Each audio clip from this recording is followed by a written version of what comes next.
जय माता दी भक्तों, आज के वीडियो में आपका स्वागत है।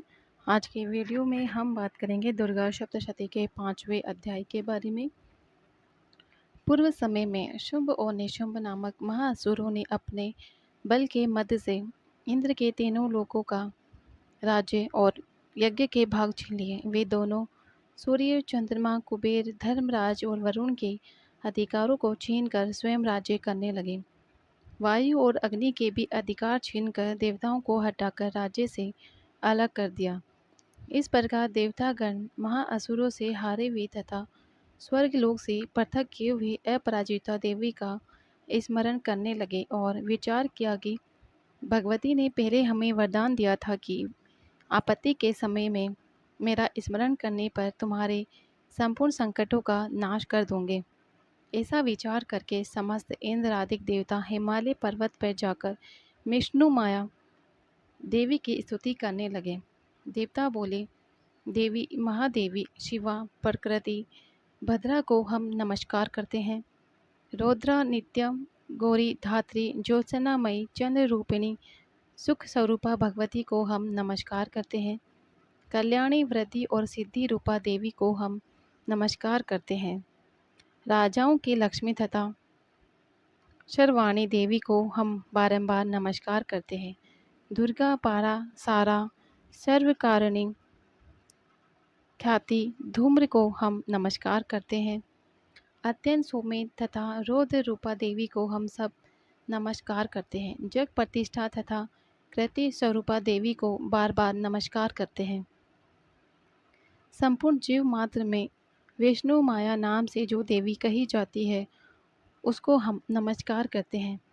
जो देवी समस्त जीव मात्र में चेतना नाम से कही जाती है उनको नमस्कार करते हैं।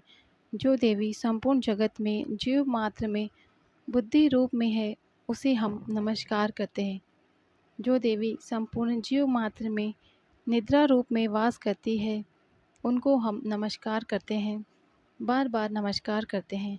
जो देवी समस्त जीव मात्र में शुद्धा रूप में वास करती है उनको नमस्कार है। जो देवी संपूर्ण जीव मात्र में छाया रूप में स्थित है उनको नमस्कार है। जो देवी समस्त जीव मात्र में शक्ति रूप में स्थित है उनको नमस्कार है। जो देवी संपूर्ण जीव मात्र में तृष्णा रूप में स्थित है उनको नमस्कार करते हैं। जो देवी समस्त प्राणियों में जाति रूप में स्थित है उन्हें नमस्कार है। जो देवी समस्त जीव मात्र में लज्जा रूप में स्थित है उनको नमस्कार है। जो देवी संपूर्ण जीव मात्र में शांति रूप में स्थित है उनको नमस्कार है।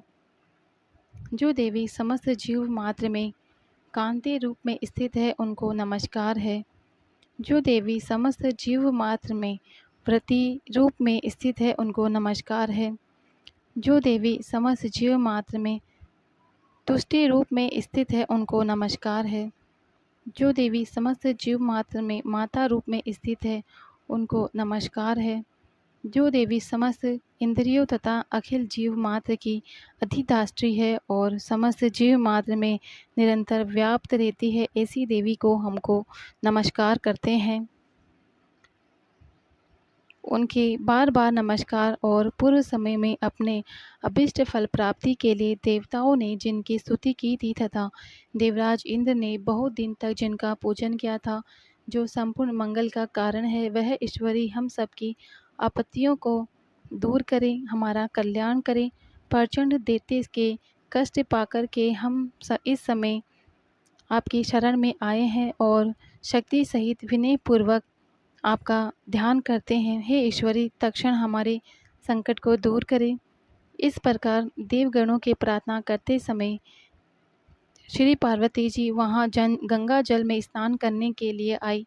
तदंतर ही पार्वती जी के अंश से शिवा प्रकट होकर के कहने लगी, ये संपूर्ण देवता स्वर्ग से निकाले हैं और हमारी प्रार्थना कर रहे हैं। पार्वती के शरीर से उत्पन्न हुई अंबिका संपूर्ण लोकों में कौशिकी नाम से प्रसिद्ध हुई।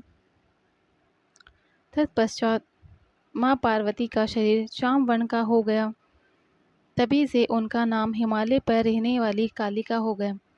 तदंतर मनोहर रूप वाली देवी अंबिका को शुंभ और निशुंभ के दूत चंड और मुंड ने देखा। फिर उन्होंने जाकर के शुंभ से कहा कि महाराज, कोई परम रूपवान स्त्री हिमालय पर्वत को प्रकाशित कर रही है। हे असुरेश्वर, ऐसे सुंदर रूप वाली स्त्री कहीं पर किसी के देखने में नहीं आई है, इसलिए आप यह मालूम करें कि वह स्त्री कौन है और किसकी है तथा उसे ग्रहण कर ले। वह रत्न स्वरूपा स्त्री अपनी कांति से संपूर्ण दिशाओं को प्रकाशित कर रही है, उसे आप अवश्य देखें। हे असुरेश्वर, त्रिलोकी में जितने रत्न, मणि, हाथी, घोड़े संपूर्ण है वह सब आपके यहाँ सुशोभित है। हाथियों में श्रेष्ठ रेरावत हाथी, पारिजात का वृक्ष, ये संपूर्ण आपने इंद्र से छीन लिए हैं। हंस युक्त रतन जड़ित ब्रह्मा जी का अद्भुत विमान भी आपके पास है। वरुण का कंचन की वर्षा करने वाला छत्र, प्रजापति का उत्तम रत्न आपके यहाँ ही है। यमराज से आपने उत्क्रांतिता शक्ति छीन ली। अपने भाई निशुंभ ने वरुण से पाश छीन लिया, अपने पास रख लिया। समुद्र से निकले हुए सब प्रकार के रत्न निशुंभ ने ले लिए। अग्निदेव के न भस्म होने वाले 2 वस्त्र भी अग्निदेव ने आपको दे दिए। हे दैत्यराज, आपने इस तरह सभी रत्नों को ग्रहण कर लिया और आप स्त्रियों में रत्न रूप कल्याण करने वाली उस स्त्री को क्यों नहीं लाते? शुंभ ने ऐसी चंड और मुंड की बातें सुनकर के असुर सुग्रीव को दूत बनाकर देवी के पास भेजा और उसे समझाकर कहा कि मेरी आज्ञा से उसे इस प्रकार कहना तथा ऐसा कार्य करना कि वह शांतिपूर्वक राजी खुशी से मेरे पास चली आवे। वहाँ अति रमणीक पर्वत पर विराजमान देवी को सुग्रीव ने जाकर के देखा और बड़ी विनम्रता पूर्वक मधुर वाणी में बोला, हे देवी, असुरराज शुंभ तीनों लोकों के स्वामी है। उन्होंने मुझे दूत बनाकर आपके पास भेजा है। उनकी आज्ञा का उल्लंघन देवगण भी नहीं करते। उन्होंने जो कुछ कहा है वह आप सुनिए। समस्त तीनों लोक मेरे हैं, सब देवतागण मेरे अधीन है। संपूर्ण यज्ञ के भागों को भी मैं ही पृथक पृथक ग्रहण करता हूँ। तीनों लोकों के उत्तम रत्न हमारे पास है। इंद्र का ऐरावत हाथी भी हमने छीन लिया है। समुद्र मत्थन से उत्पन्न उच्च श्रवा घोड़ा भी देवताओं ने विनय पूर्वक मुझे भेंट कर दिया है।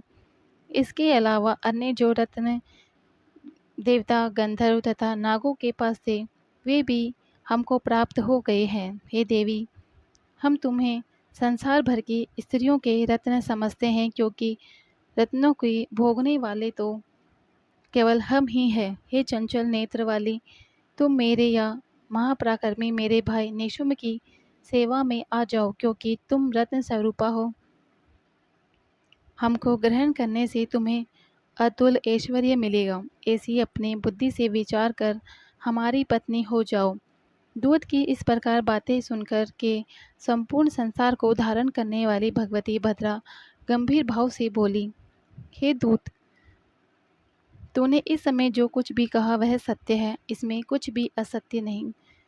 शुंभ तीनों लोकों के राजा है और निशुंभ भी उसी के समान पराक्रमी है, परंतु इस विषय में मेरी जो प्रतिज्ञा है मैं उसे किस प्रकार झूठा करूं? मैंने जो प्रतिज्ञा की है उसे सुन। जो मुझे संग्राम में जीत कर मेरे अभिमान को चूर्ण कर देगा तथा मेरे समान बलवान होगा वही मेरा पति होगा। इसलिए शुंभ और निशुंभ महाअसुर यहाँ आए, मुझे जीत ले और तत्काल ही मेरे साथ विवाह कर ले। दूत बोला, हे देवी, तुझे बड़ा अभिमान है, मेरे सामने इस प्रकार की बातें मत कर। तीनों लोकों में ऐसा कौन सा पुरुष है जो शुंभ और निशुंभ के सामने खड़ा हो सके? अन्य असुरों के सामने समस्त देवता युद्ध में नहीं ठहर सके, तुम अकेली किस तरह उनका सामना कर सकोगे? इंद्रादिक सभी देवता जिन शुंभ और निशुंभ के आगे नहीं ठहर सके, तुम स्त्री होकर के उनका सामना किस भांति करोगे? अतः तुम मेरे कथनानुसार उनके पास चलो, अन्यथा केश पकड़ के तुम्हें घसीटते हुए उनके पास लेकर के चलना पड़ेगा।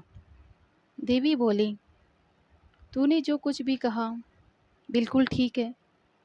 शुंभ और निशुंभ दोनों ही अधिक बलवान हैं, परंतु मैं विवश हूँ, क्योंकि मैं बिना विचारे प्रतिज्ञा कर चुकी हूँ। सो इस कारण तू जा और असुराज शुंभ से मैंने जो कुछ कहा है उसे समझाकर कहना। वह जो उचित समझे वह करे। जानकारी अच्छी लगी हो तो लाइक करें। चैनल पे पहली बार आए हैं, चैनल को सब्सक्राइब करें।